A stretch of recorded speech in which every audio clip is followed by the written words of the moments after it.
You wake up, but something is wrong. Your bed is gone. The ceiling is miles above you, and everything smells like chemicals. Welcome to my Tuesday.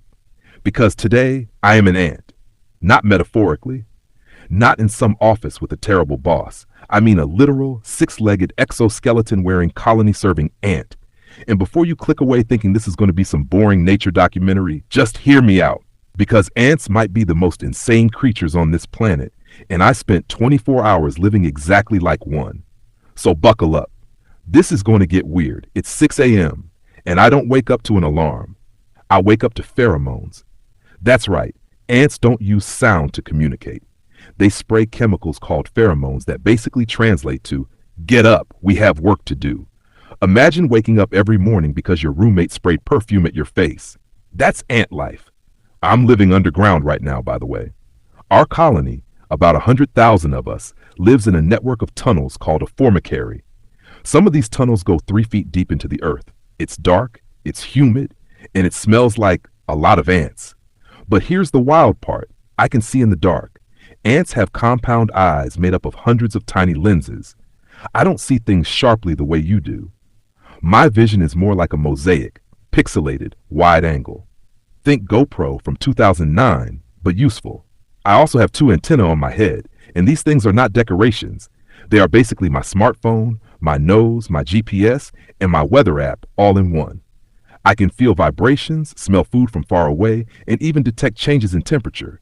It's genuinely incredible.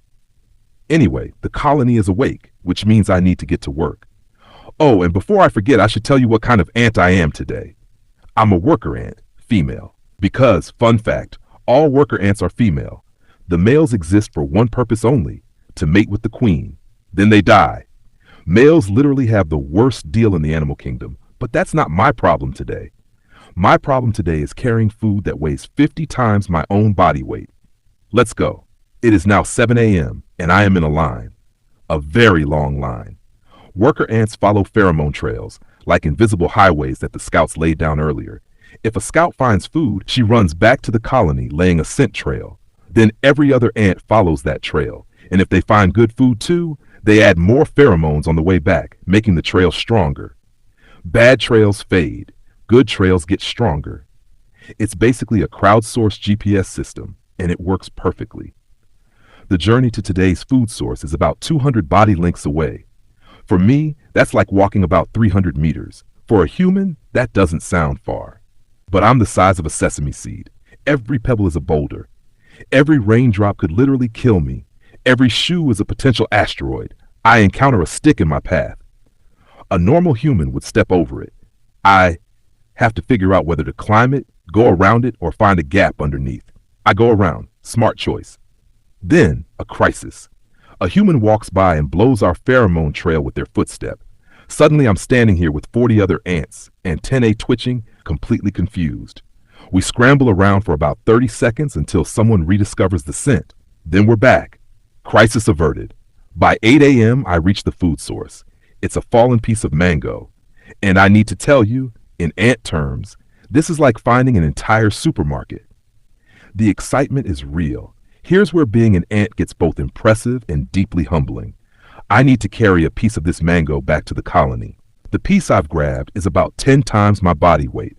For a human, that would be like carrying a small car on your back while walking in a straight line, while other ants bump into you constantly. But my body is built for this. Ants have a disproportionately large muscle-to-body weight ratio compared to larger animals. The physics of being tiny actually work in my favor here. Smaller creatures can proportionally exert more force. It's the square cube law, and it's the reason ants are basically nature's superheroes. I grab the chunk with my mandibles, my jaw, and start the journey back. My neck muscles, yes, ants have neck muscles, are doing all the work right now. To put that in human terms, that's like your neck supporting the weight of 35 mid-sized cars, stacked on top of your head. While you walk home, the journey back is harder. I'm carrying weight. The trail is busy. At one point, 2 ants crash into each other and we both drop our food. We have a brief moment where we tap antennae, which is how ants greet and communicate, and then we both pick up our food again and carry on. Very professional. By 11 a.m., I've made 3 round trips. In total, I've carried food equivalent to 150 times my body weight. I have not complained once, mainly because I don't have a voice, but also because complaining doesn't seem to be something ants do. They just work. And this is what I find most fascinating about ant life. There is no manager, no boss standing over you telling you what to do.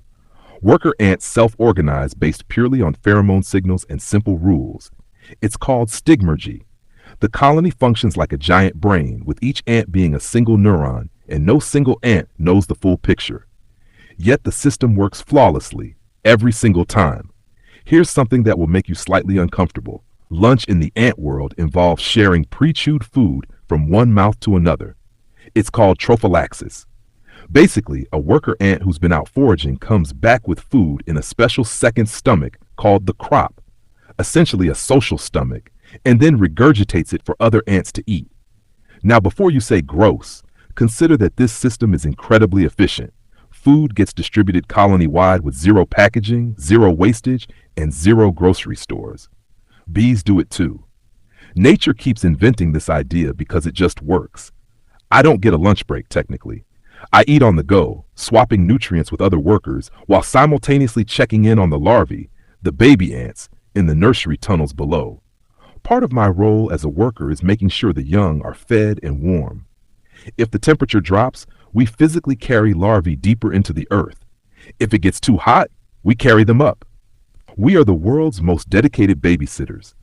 It's now about 1 p.m. I've been working for 7 hours straight, and I feel absolutely fine, because ants can go weeks without meaningful rest.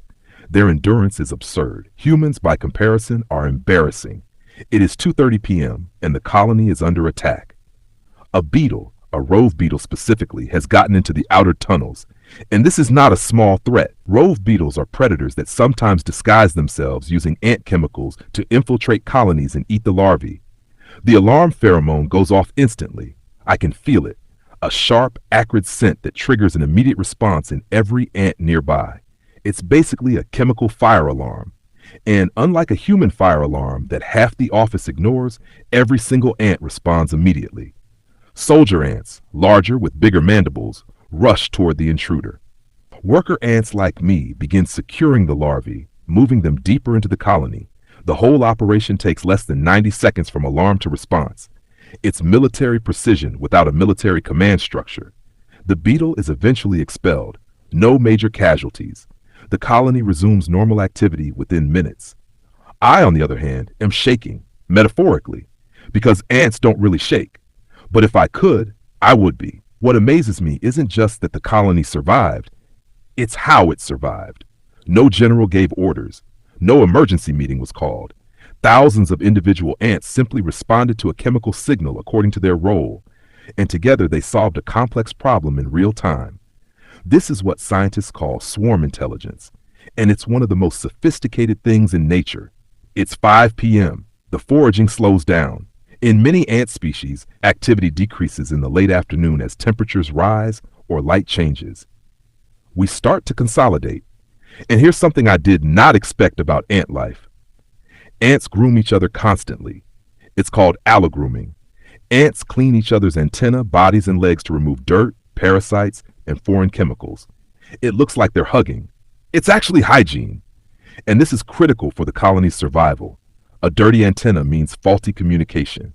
A parasite on one ant can spread to thousands. So grooming isn't affection, it's infrastructure maintenance. Although maybe in ant terms, those are the same thing. As evening arrives, I do something I didn't expect. I rest. Not sleep, exactly. Ants don't sleep the way we do. They take hundreds of short rest periods throughout the day, each lasting just a minute or two. Scientists studying fire ant queens found they sleep up to 9 hours a day in these micro-naps. Workers sleep much less, but the pattern is the same. Constant brief rests woven into constant work. The colony breathes slowly now. The pheromone traffic quiets. The tunnels are warm and closed, and I find myself just being here. One of 100,000, a tiny cog in a magnificent machine. And for the first time today, I think about the queen. She's deeper in the colony. I've never seen her. Most worker ants never do. She's been laying eggs nonstop. up to 1,500 eggs per day in some species. She lives for up to 30 years. Workers like me live about 1 to 3 years. We spend our entire lives serving a colony we'll never fully see, for a queen we'll never meet. And somehow, that doesn't feel sad. It feels like purpose. It's midnight. I've been an ant for 24 hours and I'm done. Let me tell you what I've learned. Being an ant is exhausting, dangerous, and physically extraordinary. Every single hour is work. There is no vacation, no promotion, no individuality, really. Your life is the colony. Your purpose is the colony. And when you die, the colony moves on without missing a beat.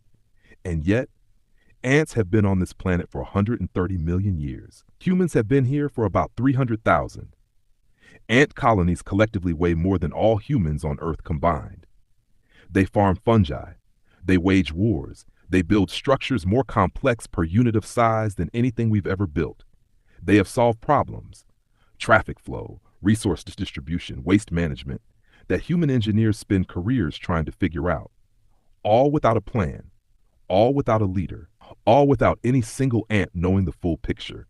So maybe the question isn't, what's it like to be an ant? Maybe the question is, what would happen if we worked more like ants? Less ego, more contribution, less waiting for someone to tell us what to do, more sensing what's needed and doing it. Just a thought. From your friendly neighborhood ant. If you made it this far, thank you.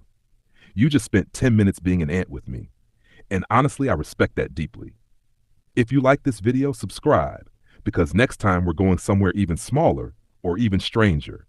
Drop in the comments, what creature do you want me to live as next?